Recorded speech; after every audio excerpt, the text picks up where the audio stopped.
दोस्तों, झारखंड की कला एवं संस्कृति के अंतर्गत लोक कला एक ऐसा अध्याय है जहाँ पर सबको कन्फ्यूजन होती है।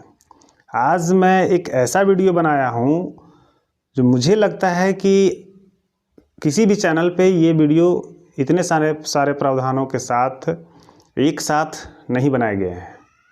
आशा करते हैं कि आप इस वीडियो को पूरा देखेंगे क्योंकि ये बहुत ही ज़रूरी विषय है। तो अभी मैं आपको इसमें वीडियो चूँकि बहुत लंबा हो जा रहा था, इसलिए मैं इसमें आपको चित्रकला शामिल किया हूँ, शिल्पकला किया हूँ और नाट्य कला किया हूँ। अभी मैं इसमें दो पार्ट इसके शामिल नहीं किए हैं। चलिए वीडियो के आगे में बात करेंगे। वीडियो को शुरू करते हैं बिना समय गंवाए। तो झारखंड की लोक कला को मुख्यतः 5 भागों में विभक्त किया गया है। किसी भी बुक में या फिर किसी भी चैनल पे आपको फुल डिटेल से नहीं मिलेगा। आप वीडियो को केयरफुली देखिए और नोट्स बनाते जाइए ताकि आने वाले जो परीक्षाएं हैं, सीजीएल हो या फिर आचार्य सहायक अध्यापक हो या फिर झारखंड से संबंधित ज़्यादातर एग्जामों में पूछे जाते हैं। तो 5 पार्ट में इसे हम बांट दिए हैं और 5 पार्ट में बांट करके एक एक करके आज हम लोग डिस्कस करेंगे और बारीकी से डिस्कस करेंगे। तो चलिए शुरू कर देते हैं। पहला जो इसके भाग हैं, लोक कला के पहले जो भाग हैं वो चित्रकला है। चित्रकला से क्वेश्चन दोस्तों हमेशा आता है। चित्रकला में पहले नंबर पर कोहबर है। कोहबर चित्रकला फारसी भाषा कोह, यानी कि फारसी भाषा कोह का मतलब होता है गुफा और वर का मतलब होता है दुल्हा, यानी गुफा में विवाह। इसका अगर फाइनल देखा जाए तो इसका ये अर्थ होता है। दूसरे में है कि इसे विवाह के अवसर पर बनाया जाता है। कोहबर कब बनाया जाता है? विवाह के अवसर पर। इस चित्रकला को विवाहित महिलाएं द्वारा बनाई जाती है। कौन सी महिलाएं बनाती है? विवाहित महिला बनाती है। कोहबर चित्रकला पुरानी गुफा चित्रकला का विकसित रूप है। देखिए, यहाँ से भी क्वेश्चन पूछे जा सकते हैं कि पुरानी गुफा चित्रकला का विकसित रूप क्या है? तो कोहबर है। ध्यान रखेंगे इसका। आगे है, इसमें फूल पत्ती, पेड़ पौधे, पशु पक्षी का चित्रण कर स्त्री पुरुष संबंधों को दर्शाया जाता है। अगली विशेषता अगर इसकी हम देखें तो चित्रकला की यह शैली विशेष रूप से बिरहोर जनजाति में पाई जाती है। कौन सी शैली? यानी कि जो फूल पत्ती, पेड़ पौधे, पशु पक्षी वगैरह जो चित्रण किए जाते हैं, ये विशेष रूप से किस में देखी जाती है? तो बिरहोर जनजाति में देखी जाती है। यहाँ से भी क्वेश्चन बनते हैं दोस्तों। इसके अलावा आप देखेंगे कि कोहबर में बांस के जो है बांस के जो पौधे होते हैं, उसके वृक्ष होते हैं, उसकी डाली लगाई जाती है। फिर पुरैनी का भी इसमें मानचित्र होता है, यानी कि एक तरफ बांस लड़कों के लिए और पुरैनी जो है वो लड़की के लिए गोल गोल इस तरह से पुरैनी बनाया जाता है और लंबे से बांस रहता है, फिर उसके डालियाँ होती है। इस तरह से भी कोहबर में चित्रण किया जाता है। कोहबर में सिक्की यानी कि देवी का विशेष चित्रण किया जाता है। यहाँ से भी क्वेश्चन पूछता है। ये देखो, सिक्की एक देवी का नाम है जिसका विशेष रूप से चित्रण किया जाता है। यहाँ से भी आपको कोहबर से संबंधित प्रश्न बन सकते हैं। तो चित्रकला में आपको पहले चित्रकला में मैंने कोहबर को देखा और कोहबर से संबंधित जितने भी प्रश्न हैं मैंने सबको शामिल करने का प्रयास किया। इसके बाद हम बात करते हैं दूसरे जो है जादू पटिया। बहुत ज़्यादा इम्पोर्टेंट है। इसे तो खैर इतना बार पूछा गया कि कहा नहीं जा सकता है। जादू पटिया, यह 2 शब्द जादो यानी कि चित्रकार एवं पटिया यानी कि कपड़ा या कागज़ के छोटे छोटे टुकड़े को जोड़कर बनाया जाने वाला चित्रफल जादू पटिया कहलाता है। यह झारखंड एवं बंगाल के सीमावर्ती क्षेत्रों में प्रचलित है। कहाँ पर है ये? झारखंड की एवं बंगाल के सीमावर्ती क्षेत्रों में। अगली विशेषता अगर देखते हैं तो यह संथाल समाज पर आधारित है। संथाल समाज पर आधारित है। यह प्राचीन पट चित्रकथा परंपरा की लोक चित्रकथा शैली है। तो ये इसकी विशेषता होगी जादू पटिया चित्रकारी की विशेषता। आगे हम बात करते हैं तीसरे नंबर पर सोहराय चित्रकारी। सोहराय चित्रकारी को देख लेते हैं। इसे सभी लोग परिचित हैं। यह सोहराय पर्व से जुड़ी चित्रकारी है। ठीक है।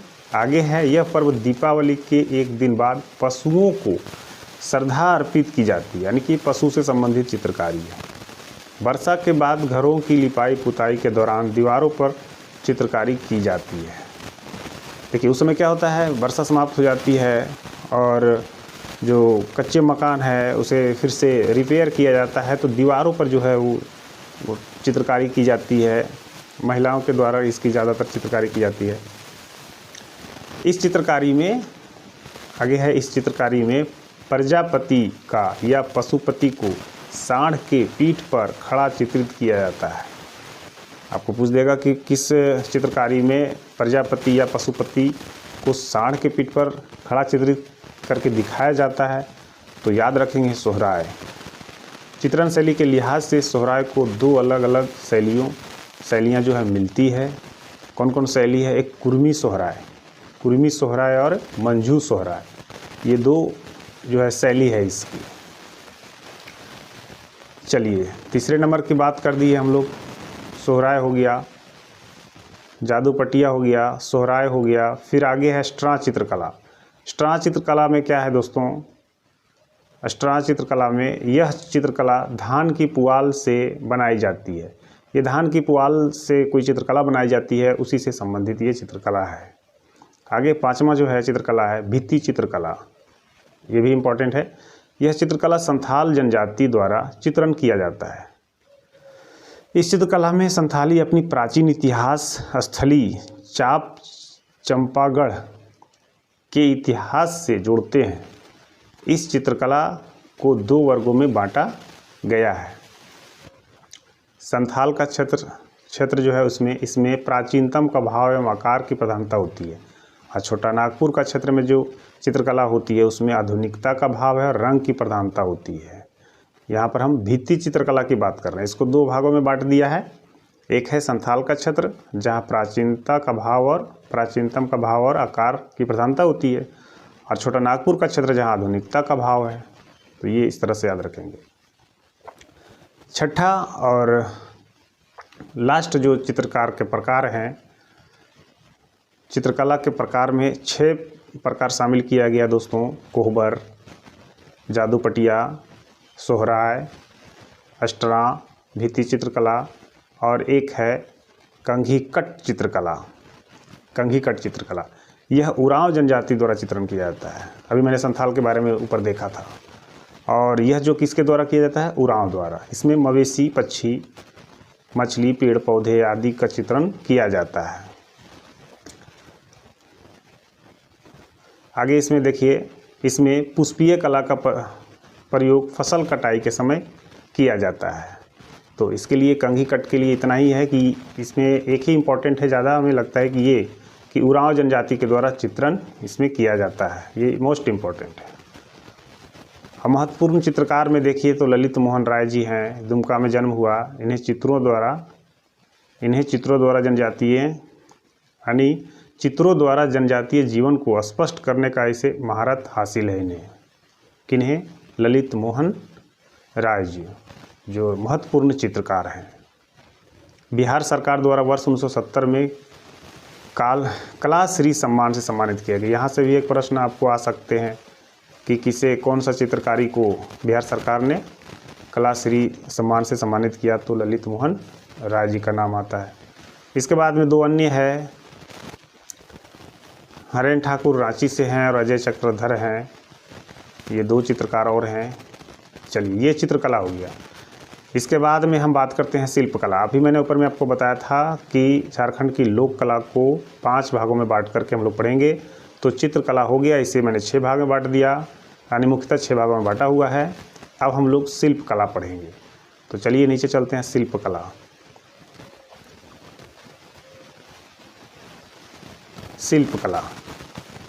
शिल्प का शाब्दिक अर्थ होता है निर्माण अथवा गढ़ना, यानी कि किसी चीज़ को बनाना, गढ़ना, निर्माण करना। तो इसे हम शिल्प कहते हैं, शिल्पकला कहते हैं ना। सबसे पहला जो शिल्पकला है वो डोकरा है। ये बहुत ज़्यादा इम्पोर्टेंट है, डोकरा। इसमें अलह धातु की कास्टिंग में मोम की कास्टिंग तकनीक का उपयोग होता है। ये डोकरा एकदम आप लोग लिख लीजिए, बहुत ज़्यादा इम्पोर्टेंट है। इस तकनीक से निर्मित प्राचीनतम कलाकृति के नमूने के स्वरूप मोहनजोदड़ो की खुदाई में मिली नृत्य करती लड़की की मूर्ति है। यानी कि डोकरा में डोकरा चित्रकला में जो डोकरा शिल्पकला में जिस तरह से ये प्राचीनतम साक्ष्य मिले हैं जिसका अभी प्रयोग किया जाता है डोकरा में, इस कला में अधिकतर हिरन, घोड़ा, कछुआ, बारहसिंघा, आदिवासी युगल सामूहिक नृत्य करते हैं। स्त्री पुरुष मगरमच्छ,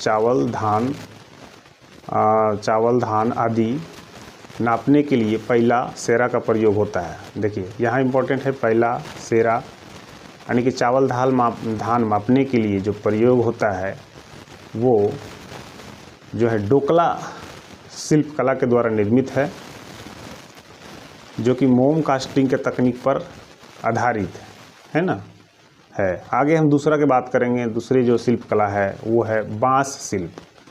मछली, गोंड तथा पहाड़िया जनजाति द्वारा महली, गोंड तथा पहाड़िया जनजाति द्वारा बांस के विभिन्न प्रकार के वस्तुएं बनाई जाती है, जैसे टोकरी, सूप, टूल, बहंगी, चटाई इत्यादि। अब इसके प्रमुख क्षेत्र देखिए संथाल परगना है, रांची, हजारीबाग और कोल्हान क्षेत्र है। ये बांस शिल्प हो गए। तीसरा जो शिल्प है कास्ट शिल्प है। इसमें लकड़ी के बने खिलौने विभिन्न जनजातियों द्वारा बनाई जाती है। प्रमुख क्षेत्र की बात करें रांची, हजारीबाग, सिंहभूम आदि क्षेत्र इसमें आते हैं। एक लास्ट है, इसमें एक झिपली है। इसमें उरांव जनजाति की लड़कियां आभूषण का निर्माण करती है। तो 4 प्रकार के हो गए। आपको कौन कौन हो गए एक बार और जाके ऊपर से देख लीजिए। लोक कला के अंतर्गत दूसरे भाग यानी कि शिल्पकला में शिल्पकला को 4 भागों में बांट करके हम लोग समझें। एक है डोकरा, डोकरा पहला हो गया। दूसरा बांस शिल्प हो गया। तीसरा मैंने कास्ट शिल्प देख लिया और चौथा मैंने झिल्पी को देख लिया। तो ये 4 भाग में शिल्पकला आपका समाप्त होता है। आगे हम बात करेंगे तीसरे भाग की, जो कि नाट्य कला है। अभी मैंने ऊपर लोक कला को 5 भागों में बांट करके हमें पढ़नी है। तो मैंने चित्रकला पढ़ लिया, शिल्पकला पढ़ लिया। अब यहाँ पर तीसरे भाग जो है ये नाट्य कला हम लोग देखेंगे। इसके बाद संगीत कला और नृत्य कला अगले वीडियो में देखेंगे। चलिए नाट्य कला देखते हैं। चलिए ये है नाट्य कला, है ना। नाट्य कला झारखंड के लोक जीवन का अभिन्न अंग है, जो मांगलिक अवसर, पर्व, त्योहार इत्यादि अवसरों पर कभी कभी मनोरंजनार्थ आयोजित किए जाते हैं। यानी कि कभी कभी ये जो है विभिन्न अवसरों पर मनोरंजन के लिए इसका आयोजन किया जाता है झारखंड में। झारखंड के प्रमुख लोक नाट्य डोमकच। अब डोमकच से सवाल इतने आते हैं कि किसी भी परीक्षा में, जिस परीक्षा में क्षेत्रीय जनजाति से सवाल पूछेंगे, झारखंड से सवाल पूछेंगे, उसमें आपको डोमकच शामिल जरूर होगा। बहुत ज़्यादा इंपॉर्टेंट है दोस्तों, इसे आप बहुत ध्यान से देखिए, नोट्स बना लीजिए। चलिए डोमकच लोक नाट्य है। क्या है ये? लोक नाट्य है, ठीक है। यह स्त्रियों द्वारा आयोजित लोक नृत्य है, ठीक है। इसका जो है आयोजन कौन करती है? इस महिला लोग करती है। इसका मंचन सार्वजनिक रूप से नहीं किया जाता है, मतलब इसका मंचन सभी लोगों के लिए दिखाने के लिए नहीं किया जाता है। दूल्हे की बारात जाने के बाद रात भर आंगन में महिलाएं आयोजित करती है। इसमें हास, परिहास, हाव भाव, अश्लील एवं संवाद को प्रदर्शित की जाती है। देखिए ये ज़्यादा इम्पोर्टेंट इसमें है। एक ये इम्पोर्टेंट है और ये सार्वजनिक नहीं किया जाता है, यानी सबके सब इम्पोर्टेंट है दोस्तों। इसमें महिला द्वारा आयोजित की जाती है। और लास्ट में जो विशेषता इसकी है वो कि विवाह के अवसर पर आयोजित होती है। डोमकच नाट्य कला जो है वो कब, किन अवसरों पर आयोजित की जाती है? तो विवाह के अवसर पर आयोजित की जाती है। और इसमें हास, परिहास, हाव भाव, अश्लील एवं संवाद को प्रदर्शित की जाती है। बहुत ज़्यादा इम्पोर्टेंट है।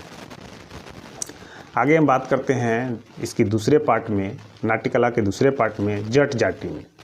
जट जाटिन भी प्रश्न आ सकते हैं इससे भी, ये भी इम्पोर्टेंट है। प्रत्येक वर्ष श्रावण कार्तिक महीने में जट जाटिन नाट्य का मंचन किया जाता है। इसके माध्यम से गृहस्थ जीवन के उतार चढ़ाव को दर्शाया जाता है। जट जाटिन में क्या दर्शाया जाता है जी? गृहस्थ जीवन के उतार चढ़ाव को दर्शाया जाता है। प्रत्येक वर्ष कब होता है?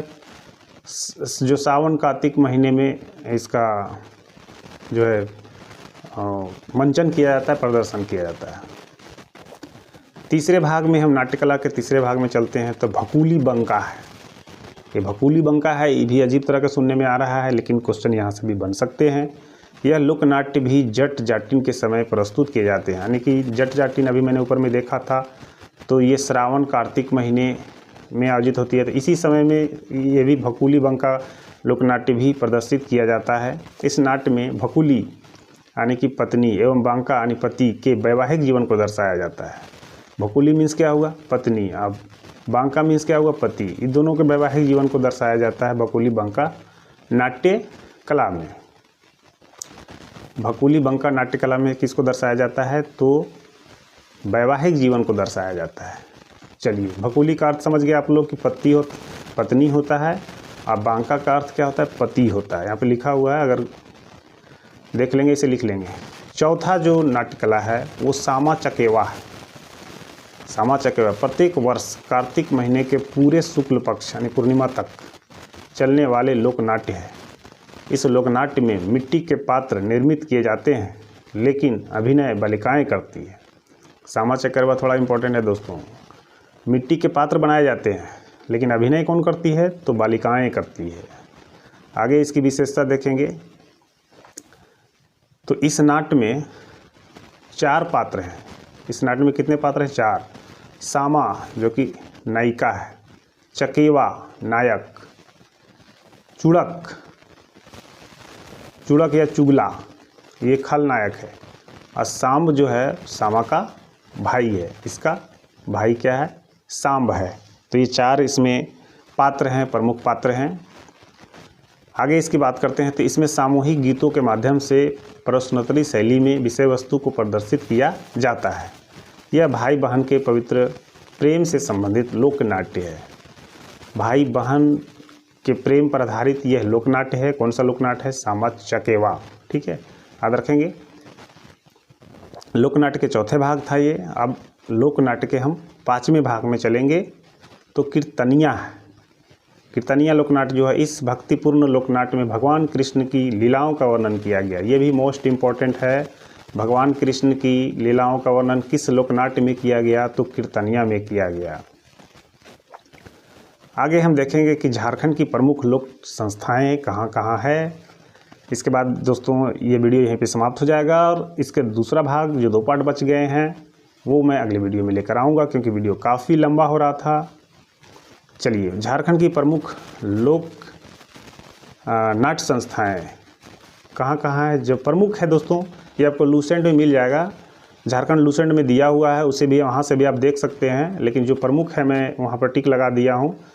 देख लीजिए, वसुंधरा है रांची में, उलगुलान है, हस्ताक्षर है, गंगाल जल है, नाट्य मंच है। इस तरह से जमशेदपुर में भी आप देख लें, अभिनय है, बहुत सारे हैं इसमें। अभिनय है, अनुपम कल्चरल सोसाइटी है, रंग भारती मंच है, हजारीबाग में सम्राट है, गिरिडीह में आपको त्रिमूर्ति युवा मंच और रंगलालय। धनबाद में अंकुर को देख लेंगे, इम्पॉर्टेंट है। इसी तरह से घाटशिला में मादल है, और मेदिनीनगर में मेलोडी है। ठीक है, तो ये झारखंड की प्रमुख लोक संस्थाएं हैं, नाट्य संस्थाएं हैं। आप संस्था से भी प्रश्न आते हैं तो इन्हें भी आप देख लेंगे। तो उम्मीद करता हूं कि ये वीडियो बहुत ज़्यादा आप लोग के लिए महत्वपूर्ण है, और जो भी हमारे भाई इस वीडियो को देख रहे हैं पूरा देखें, नोट्स बना लें, वीडियो को रोक करके उसे लिख लें, और लिखने के बाद अगर किन्हीं भाई को आपको शेयर करना है, किन्हीं विद्यार्थी को शेयर करना है तो शेयर भी आप कर सकते हैं। इसका दूसरा भाग हम जल्द लेके आ रहे हैं। तो मिलते हैं इसी प्रकार का एक अगले वीडियो में। तब तक के लिए बाय, धन्यवाद।